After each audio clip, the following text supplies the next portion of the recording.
ইন্টারন্যাসিওনালে Simon ইনজাগির inter Milan তারা খেলতে যাচ্ছে সান সিরোতে ফেইনুর্দের বিপক্ষে, যে ফেইনুর্দকে তারা তাদের ঘরের মাঠে রটারডামে 2-0 গোলে হারিয়ে এসছে। এবং এই ম্যাচে হয়তো লাউতারো মার্তিনেজ নাও খেলতে পারেন, তার মাংসপেশিতে কিছু চোটের সমস্যা অনেকদিন ধরেই চলছে।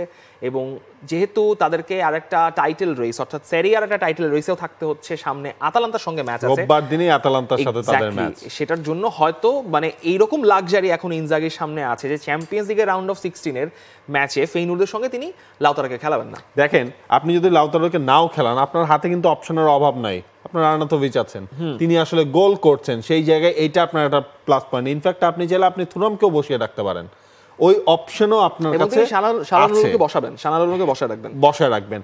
তারপর হচ্ছে এই জিনিসটা হচ্ছে গিয়ে আমার মনে হয় ইন্টার মিলানের জন্য একটা প্লাস পয়েন্ট। ওই জিনিসগুলো তারা ফার্স্ট লেগের ওই 2 গোলের লিডটা তাদের কাছে একটু হলেও নিজেদের ঘরের মাঠে খেলা, সেই জায়গায় আসলে ফেইনুর্দের এগেনস্টে তাদের এগিয়ে রাখবে। যদি আপনি একটা জিনিস খেয়াল করেন, এই ফেইনুর্দেই কিন্তু এইবার সান সিরোতে এসে 1-1 গোলে ড্র করেছিল এসি মিলানের সাথে।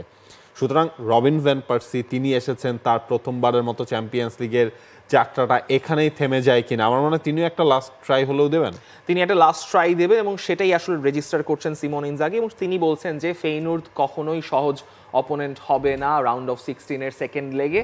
তার কথা হচ্ছে তিনি মোটেও প্রথম লেগে কখনো কখনো ওরা খুব আগ্রাসী খেলেছে, কখনো ধৈর্য নিয়ে অপেক্ষা করেছে, মিলানে এসে ওরা আমাদের কাজটা কঠিন করে তুলবে, তবে ক্ষিপ্রতা, গতি আর মনোবল নিয়ে আমাদের ভালোভাবে খেলতে হবে। ফেইনুর্দের জন্য একটা খারাপ খবর, যদি ফেইনুর্দের কোনো সমর্থক বাংলাদেশে থেকে থাকেন এবং বিশেষ করে ব্রাজিলের সমর্থক যারা রয়েছেন তাদের জন্য ইগোর পাজাও খেলতে পারবেন না, তার একটা চোট সমস্যা। রবিন ফন পার্সি বলেছেন ইগোর পাজাও তো ব্রাজিল দলে ডাক পেয়েছেন, পরে কি ফাইনাল দলে টিকতে পারলেন ওইটা মনে নাই, পরে ফাইনাল দলে টিকতে পেরেছিলেন, যাই হোক। কিন্তু কথা হচ্ছে ফেইনুর্দ ইন্টার মিলানের ম্যাচটা সম্ভবত সবাই বলছেন যে ইন্টার মিলান খুব ইজিলি হয়তো জিতে যেতে পারে। আমার মনে হয় ইন্টার মিলানই গো থ্রু করবে।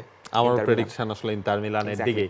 For more updates, subscribe to our YouTube channel and click on the bell icon. Follow us on Facebook and Instagram. Download T-Sports app to enjoy exciting games and highlights. Visit tsports.com.